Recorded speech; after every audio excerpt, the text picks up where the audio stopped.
I was off video. It was 8 a.m. I rolled out of bed, got a coffee, and got on this call. And I thought I was just going to be sitting here kind of being able to do some other work. And at some point I realized, oh God, this conversation is it's just I don't know where it is. And the strategist was sort of being very quiet and he was just going off and off. And I was like, I think I need to steer this into a better direction. I realized when she sort of admitted on Slack to me hey, I need your help. I had already started suspecting, I started thinking, I'm glad I'm on this call because I think she's losing control of the call and it's kind of over her head or whatever. And so I thought to myself, there are some simple things that I've never sat down and coached her on that we as a company and as managers, we don't really do this, which is we do a lot of training on the mechanics of our content marketing system, how to do keyword research, how to write or whatever, and the reporting and the analytics. We don't do a lot of training on these, for lack of a better term, soft skills.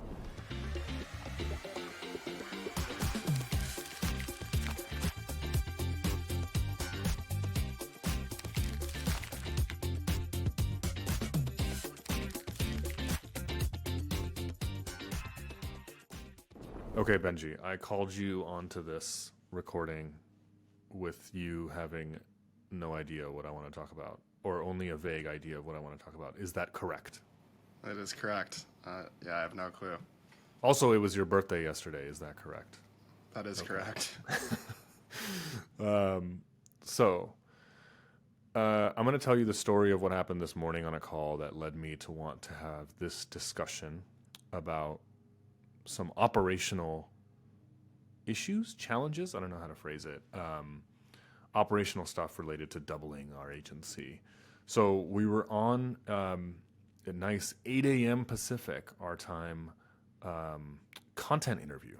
So for those, if anyone's following that's only vaguely familiar with our business, right? So we're a content marketing and SEO agency, and a big part of what we do is we don't try to come up with the ideas for what to write in the pieces ourselves like typical people do. We base it on interviews with the client so that we take what is typically a piece that you can just tell a freelance writer Googled around and tried to come up with ideas. No, we want the expertise of the founders of a particular SaaS business or something like that to be expressed in the piece. So this particular client has a tricky, they're in a tricky space where they have a lot of commentary on how their enterprise customers should be doing business in the area that their software company is in. And I probably shouldn't say any much more than that. It's not important.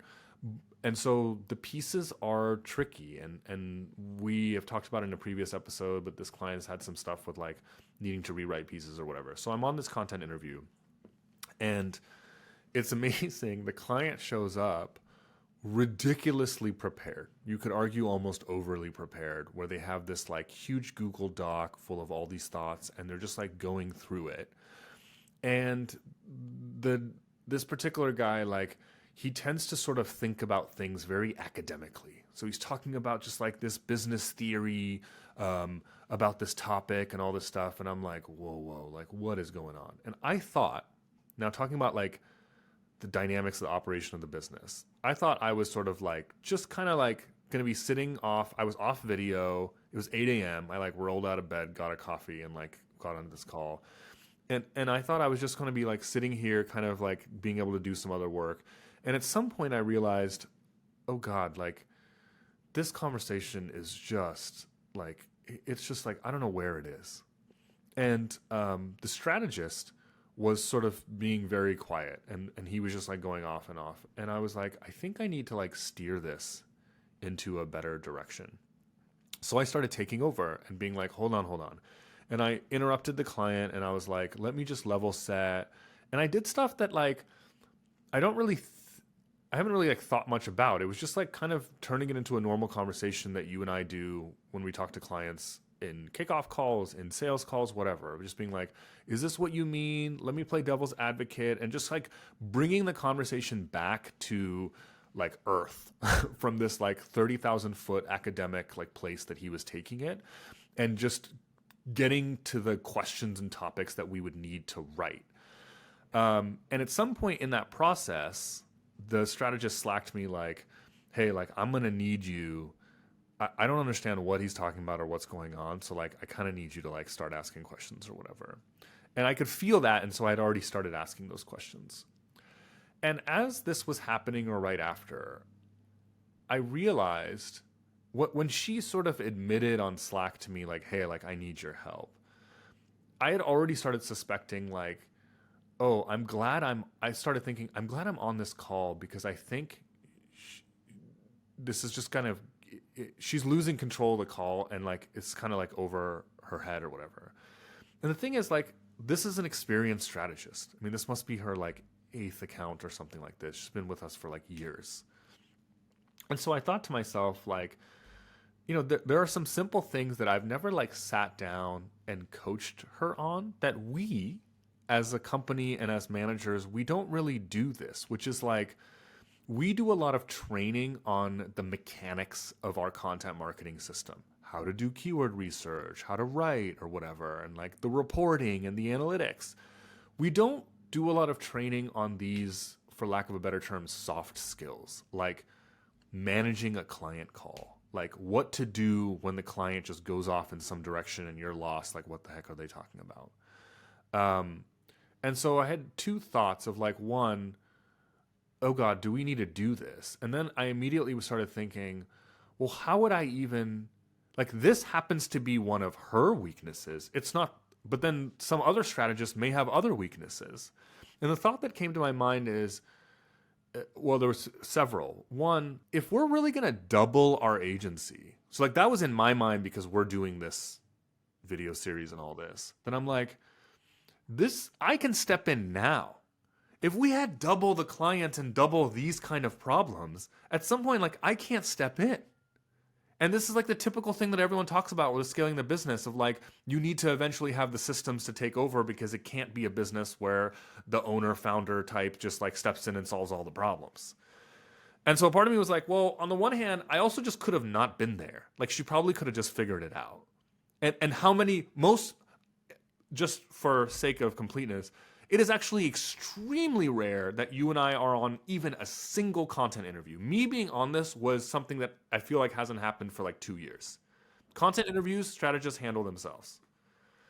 So then the last thing, I'm curious your thoughts, is I was like, well then, like, what if we had almost like a Google Doc, like almost like a scorecard or some Google Doc for each employee or each strategist that was like, here are their strengths and weaknesses. You know, like, or we had some categories, like, let's just take the content strategist role. Like, we had some categories like, you know, writing ability, punctuality, holding to the calendar, like client calls, responding in time to the client, whatever it is. And like doing this. And we had almost like a scorecard of like, where are they? Like, they got this, they're really good at this, versus like they need work in these areas. And then detail of like, what specifically. You know, and so for this strategist, it'd be like there's like maybe some confidence to, and like interrupting, like being confident enough to interrupt and take over a conversation, etc. And then we like check in every few months. And then a part of me thought, yeah, but is that just like some random corporate BS thing that like big companies would do? That's just like we would set it up and we wouldn't check it ever again. And is it just like too silly? So I just thought, like, I don't know the answer. And this is one of those questions that you get when you're in this position where you're like, we're going to scale the agent, we're going to double the agency, where you're like, what do I do? Like, is this just like, Devesh, you're making a big deal of it, and, you know, whenever you catch these issues, like, we just talk to the person, you're small enough to do that? Or is it like, no, this is a sign that these are the kind of grown-up things and processes you guys might need to have in place now if you really want to double? Yeah, a couple of things. So one, I think that the weakness in interviewing is likely just a function of this specific account. Like, I don't know that we could make the case that there's a weakness in interviewing across all the accounts, because we've never really had this problem before. I think you being on this call was likely a function of knowing that this account was already having some difficulties on the writing side, and specifically those issues stemmed from some of the past interviews and not having clarity from the client in what they were trying to say on some of those past interviews, which is why you even joined this call to begin with. So I don't know that there's anything needed beyond just kind of coaching her through this specific account, because I think if she can get, if she sees what you did on that, I think she can kind of mimic your process going forward. And I don't know if there's necessarily some additional coaching that we need to do beyond that. I think a lot of the issues are client specific here. And so I don't, yeah, like I've never really You seen think it her would be have. totally overkill to have like some kind of like document or scorecard? I guess it just made me think like we don't do any of that big company stuff. We don't have No, like the performance review. but we're still small enough. I was actually thinking about this the other day too, because I think when we take any new account, what we do is we try to figure out who would be the best strategist to match what this account needs. And I think because we've been on all the client calls and we've seen the writing and just kind of seen all the client communication, because we're still CC'd on a lot of those emails, I feel like we just generally know the strengths and weaknesses of every strategist, and we can kind of help pair them with accounts that they would be best on, and we can kind of just backfill their weaknesses. But I do think there's something to what you're saying, that as we continue to grow, I can imagine there's going to be a role that opens up where we stop pairing every strategist on the account, and there's someone else, like the strategist coach that we had before, or someone in between us and the strategist who's kind Yeah, of I mean, overseeing things like on a bigger picture. And then I do think having something where either we're conveying our thoughts of strengths and weaknesses of every single person to someone else would be very valuable. But I think at this stage, I think we just know that. I mean, maybe we can write it down just so we have it, but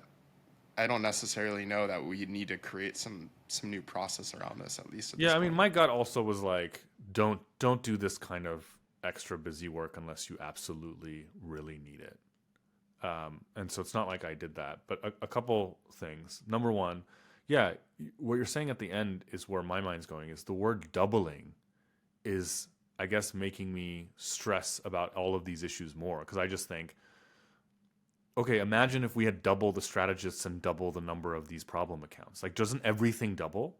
So if you have some percentage rate of the number of accounts that have to have me step in right now, for example, to double the agency, you have twice of those. So then I'm like, well, what am I going to do then?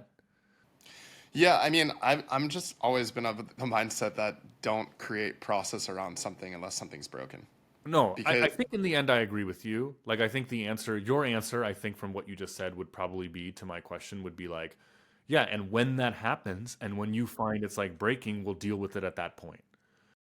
yeah, because I feel like that's a mistake so many people make, is they try to, okay, so we're gonna double the agency, like, and there's people of the mindset that this is what you're supposed to do. I kind of disagree with it though. It's like, okay, create the org chart of what you need to do to get there, like fill those positions out, like what are those things, like I don't know. I feel like you can't really anticipate a lot of that stuff.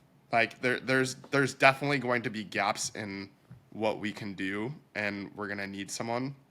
But I feel like let's figure that out when we hit that roadblock. I feel like it's so hard to anticipate exactly like what the next role we're gonna need is below us, or when we're gonna be tapped out on client calls, or when we're gonna be tapped out coaching people. I feel like we'll just know when we get there, and then we'll need to move someone into that role. But it's so hard to anticipate, like what is the job rec of that role? What are the specific things that we need help with? I don't know. I feel like every time we've tried to over-engineer something or come up with a process or game plan for how something's going to be in 6 months or a year from now, when you get to that point, it looks very different than what you thought in the very beginning. Yeah. I think one thing that exemplifies that is that we've had multiple iterations of like, what do we call them, manuals or Yeah, process I was going to documents say that. In the that very we just beginning of that have just died, that no yeah, one in the uses. very beginning of the agency, we wrote out like a 40-page process document for how to run an account.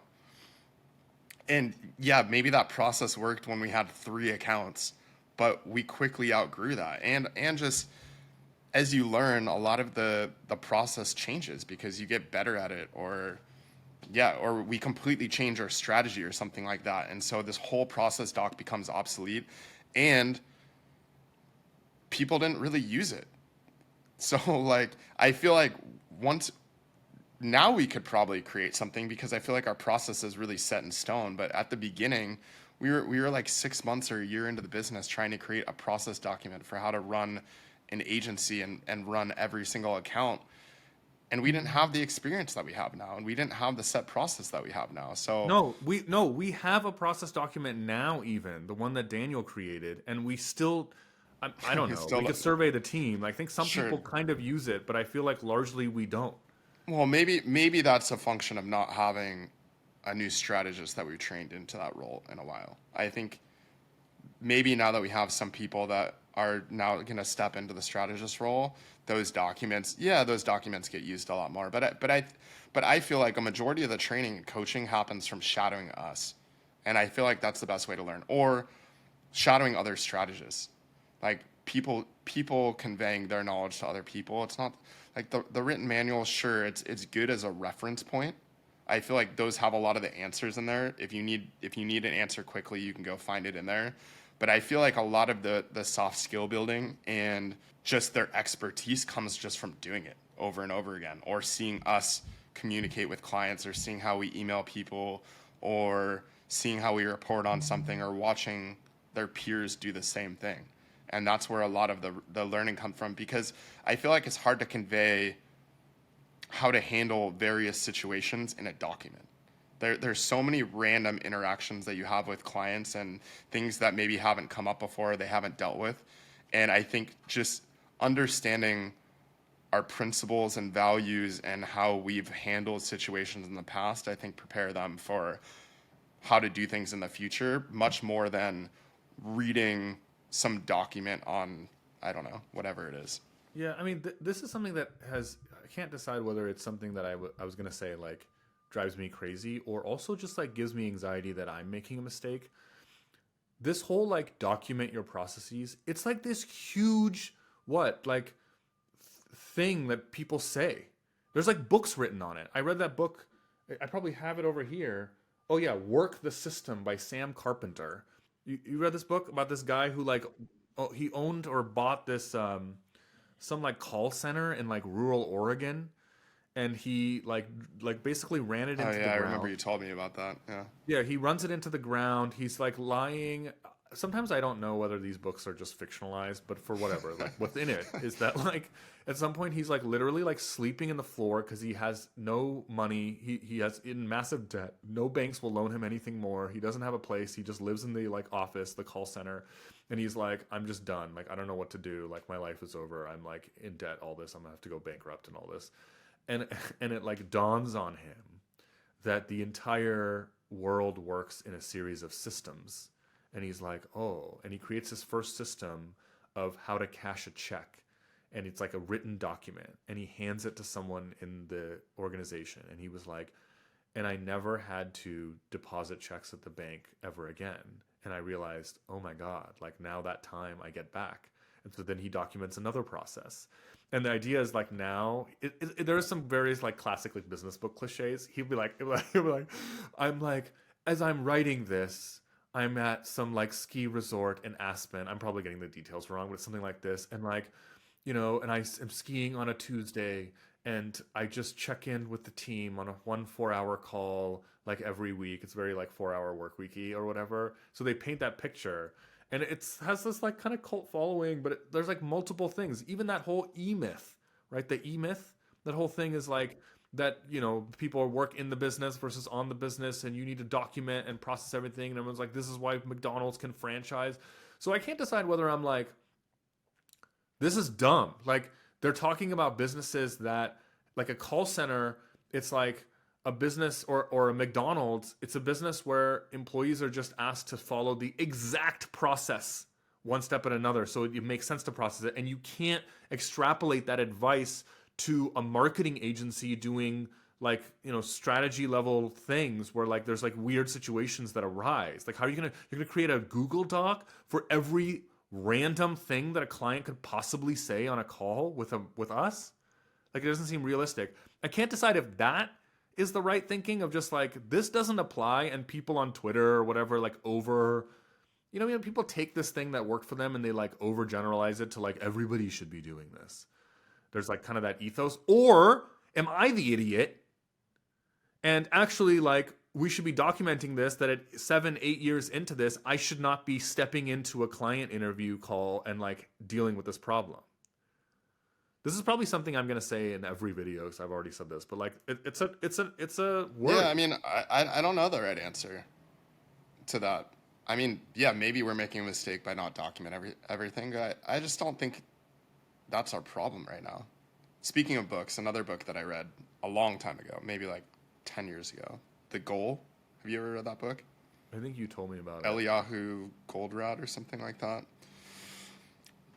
I mean, I don't even remember the specifics anymore, but I think what I took away from that book is it's about a factory and a manager coming into this factory and trying to figure out how to improve the operations of it. But I think what I took away from that is you need to identify where the bottleneck is and solve that problem. And so, like, my question back is like, is this a true bottleneck? Like, is you spending 1 hour kind of going over this with a strategist, like, killing our entire business? Or even like back at your point on that other book, like, our business is not falling apart and like operations is not just bleeding everywhere, like, so is that truly a problem, or is this like a one-off situation where it can be fixed by just spending a little bit more time with that person? Because I do think the coaching and the training is so valuable. And I think at this point in our business, the more that we can spend time with our team and get them to the point where they're great in most situations, I feel like we're good. Like, yeah, there's always going to be situations where we need to step in. I don't think there's ever a business where you just completely run hands off until you have like multiple layers of, sure, but you have multiple layers of management. But okay, even if it's not employee issues, there's going to be other issues where the people running the company need to step in different situations. And I don't think that's ever going to completely go away. So yeah, how do we minimize that over time? And I think at this point in our business, it still makes sense for us to step in situations, show someone else how we would handle this situation. And then I think going forward, that shouldn't be a problem anymore. I think they learn just from shadowing us. Yeah, the flip side to that, those business books, like kind of that, have a process and then you can franchise and the owner can just like ski all day or whatever, is you hear the other stories of actual business owners. You hear the, like, in autobiography of Steve Jobs and stuff. I mean, this guy was like he would like comment on a single pixel or like a screw on and he was like, no, we need to change. Like, he was like in the details. I've heard about like Jeff Bezos with like the biggest deals or the important stuff. Like, he's in it. Like, he's like doing part of it, or at least when he was CEO of Amazon or whatever, or like Elon Musk being like anal about some, particular product details or tech of the space shuttle or something that they're launching. One data point that's important of like the coaching, so that I haven't told of this story. So then after the call, her and I were chatting for a bit, and I kind of like brought this up. I was like, like, we don't do this. Like, what do you think if we had like a Google Doc for you, like, mention this? And I was talking about like those particular issues for her that I think ran into this situation of just like confidence and interrupting or whatever. And she said, yeah, there may be some people on our team that'd be like, what the heck? Why is there a doc? I've been doing this myself for a while. And she's like, I'm not. Like, she's like, I have felt self-conscious for a while of like, there are times where I'm, I don't have a lot of confidence in what I'm doing or whatever. I'm not sure I'm doing a good job. She's like, I would love it. Yes, I mean, maybe it's just a function of asking each person on our team just where they need help, or like what areas that they still feel like they need to work on. Because I wouldn't say that's probably true for every single person on the team. There's definitely people that feel more comfortable interviewing than others, but there's also people that feel more comfortable reporting than others, or on client calls or client communication.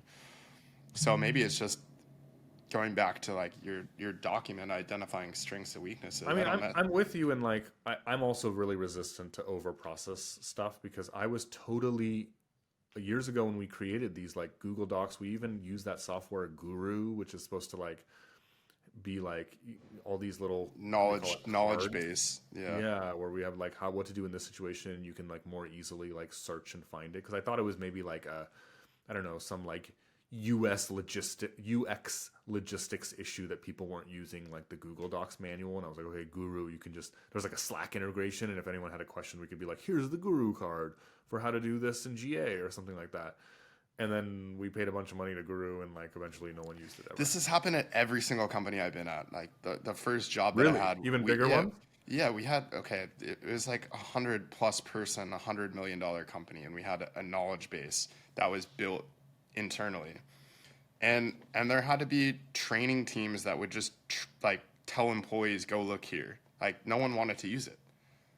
So they spent all this money building this out, and all the information was in there, but like, yeah, sometimes answers to questions weren't in there, and it was just annoying. Like, okay, you had a simple question, instead of just going to your manager or something like that, or someone who had the answer, there was like, oh, just go in here and go search for it. And it was such a pain, and no one wanted to use it. And so I don't know, maybe that's like, maybe it is over engineering stuff. I definitely think it's worth having some big picture processes written down, but like a lot of the detailed stuff, I think it just comes from experience. It comes from handling different situations. Like the people who've been with us a long time, who've dealt with multiple different types of accounts and different personalities and that kind of stuff, I feel like they're pretty good handling almost any situation that comes up just because they've seen more than other people. And I don't think that experience can be really conveyed in some written document. Even if we showed different examples of emails and how we've responded and stuff, it's so situation dependent that I feel like it just comes from experience. I almost wonder if internally though, like it would help me since I'm a big picture person to just have like my own list of the strategists or your and my like list of them and just be like, which ones still need work on what. But you're right, like the other reason I kind of agree with you here is like, as I'm talking through this from the employee experience side, which is important to both of us that we're providing a good experience, like, would you rather work at a company where when you have questions about how to do your job, what the right thing to do is, you can go and talk to the founders or the managers and have a conversation, have a Zoom call, have a Slack conversation, or you have to like search in this giant Google Doc manual? Like the latter just seems like a very like non-human, non-personable, like it's just not like a fun place to work, right? It's like so That corporate. Well, and I feel like as a remote business too, still having that element where you can learn from other people is important. Like in person, you're so used to just walking over to someone's desk and saying like, "Here, I have this problem. How do I solve it?" And it's like a 5 minute conversation. And then being remote, like how do you mimic that same experience? I think you just have to be open to being there for other people, whether it's on Slack or, I mean, if someone asks us a question, we're pretty quick at responding. And I think having that dynamic where someone can come to us and ask questions and get an answer, hop on a Zoom or ask for a Loom video response, I feel like that's kind of the same as mimicking that in person, the same interaction that you'd have with someone in person, and trying to then just tell someone like, go look in this doc, and have it not be personal and not adding the situation, Right. like The the doc will context for. always not be good enough. Because like Yeah, when it's this is making me think what I should consider this then to make myself feel better is there are some companies who invest in just they invest more of their budget in like customer support staff to where when you call, you just talk to a human immediately. Like we had some issues with our PEO, our HR software, JustWorks recently, but to their credit, I can reach a human at JustWorks instantly. I could call right now and like get to a human. It's awesome. Like they have a knowledge base and all, but they're just like you can call them, you can chat with them, you can email. And like when I was like, this is annoying me, guys. Like this is becoming an issue.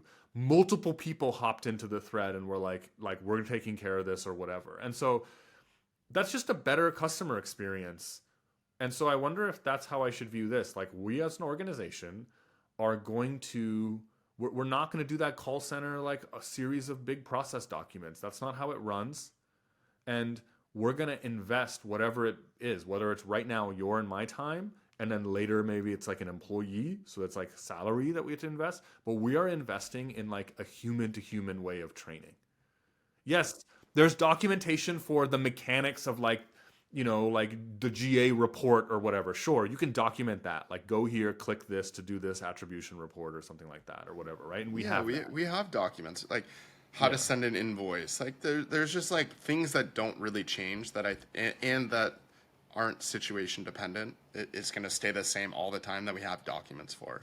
But I think a lot of the client management stuff, it is very situation dependent to the client, and so I feel like just being accessible to those people is probably the best answer. And I think I don't know if there is one right answer. So yeah, like some of those books and the process there might have worked for those businesses, and there's certain things that they cared about culturally.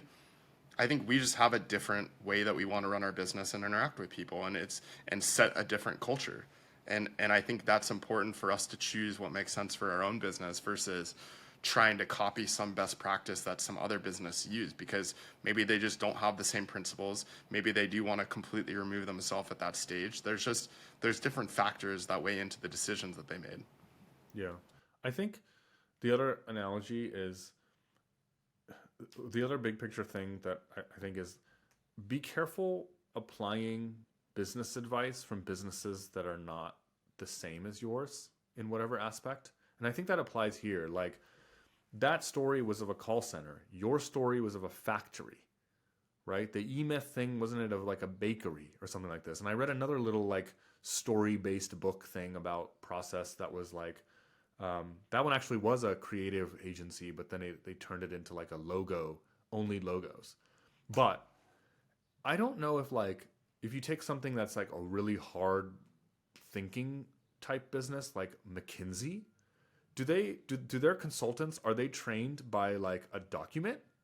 I don't Probably. know. I I have would some say friends probably for some business like that. I don't know. I like just maybe, assume but that they're like so corporate that they have like some big manual, and when you get there, they're like, "Here, learn everything you need to do about yeah, consulting." I mean, I don't know how maybe, their but like business works, I but bet you if you talk to, and actually I have some friends that worked at BCG, in fact, um, and maybe I should ask them. But like I imagine there is a manual, but they would probably all be like, dude, like the majority of the learning was from being a junior consultant with the senior ones on actual client accounts, and that's how that stuff works.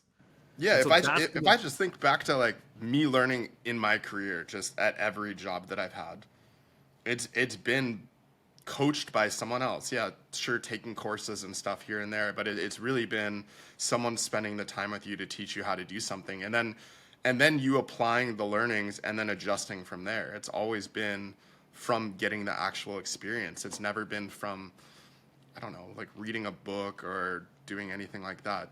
I think books are great because they give you different ideas, or ways to think about solving problems in a different way that you maybe haven't thought of. And even from these books like The Goal or the ones that you're talking about, it's not ever like I'm reading a book and then being like, oh, I'm going to apply this exact process to what we're doing. It's always like there's one or two big ideas, or yeah, there are ways that maybe things that you didn't think about that you can take and then not even apply exactly, but kind of just take the idea and then figure out how to apply it to your own situation or own business. And so, yeah, I feel like a lot of people just try to take these books or advice and use that as the playbook for how to do things exactly, and that's where it breaks down. And I think we just have to adapt things to our own culture and our own way of doing things. No, I actually did that. Like from that book, this is actually really embarrassing, but since half of this is probably entertainment for people, I can tell it so they can laugh at me. This God, this is so embarrassing. So that book, it gets like almost kind of woo-wooey at some point, and he's like, and the ultimate process doc. Again, I'm like remembering from years ago, so I apologize if someone's read it recently, and is like, Davis, you're not right. But it's something that's like, and the ultimate document was like our strategic objectives or something like this. Like he basically argued at some point the number one thing guiding all of this is that you need to be clear on just like the purpose of the business and whatever. So he's like, the number one document you need to create first is your like, you know, like you're like, why does this business exist, and your strategic. And I think God, do I have one for Grow and Convert that was so bad I was like so embarrassed I didn't show you? Or I might have done it for Growth Rock, but like I think I created one once, and just the act of writing it, I was like, this is so dumb. Like I just felt like not myself, and I was like, how is this gonna solve my problems? When you're early on and you just feel like nothing is working, or you're just like drowning in client issues, and you hired some people, like I was in that situation at Growth Rock. Is like I had like hired someone and we were doing CRO and A/B testing, and it's really hard to do it. And it was like always it needed my knowledge of like, what do you do in this test? And I was like, how do I like convey this? And I was like, this is the business book people are talking about. And so I like tried to do it, and I was like, this is so stupid. Like this is not going to solve my problem. But I think what you're saying is right. Is like you need to be careful of not, I don't know, like you read some of these books, you need to be you need to realize that they are kind of selling an idea in a book, and like there is an incentive when writing those books to make it seem like your idea is more universally applicable than it actually is, because you want to like try to make it seem grandiose. And so you need to be very careful that like this happened to work. First of all, a lot of the details might be embellished. Second, this happened to work for this guy in this situation or whatever. And like you need to use your common sense. Like multiple lessons in our journey have taught me, like in the end, I think I tweeted this once, like I have an instinct, and then I like second guess it, and I'm like, no, let me do the proper thing. And then you go through a bunch of pain and suffering because that didn't work. And then you're like, I should have just done that instinct thing. Like that was right at the beginning. I mean, how many people have been able to replicate the 4-hour work week? Perfect example. Great book, entertaining. Right. Like how many people actually have built a large business that they run on 4 hours a week? It's like, how many people do you know that do this? And I don't know anyone who personally does this. And then on top of that, I think the only ones I hear of doing it is like someone who has bought some business. Like we were just talking about before this call, like someone bought an HVAC business or whatever. And like that the business came with a bunch of staff that was doing it anyways.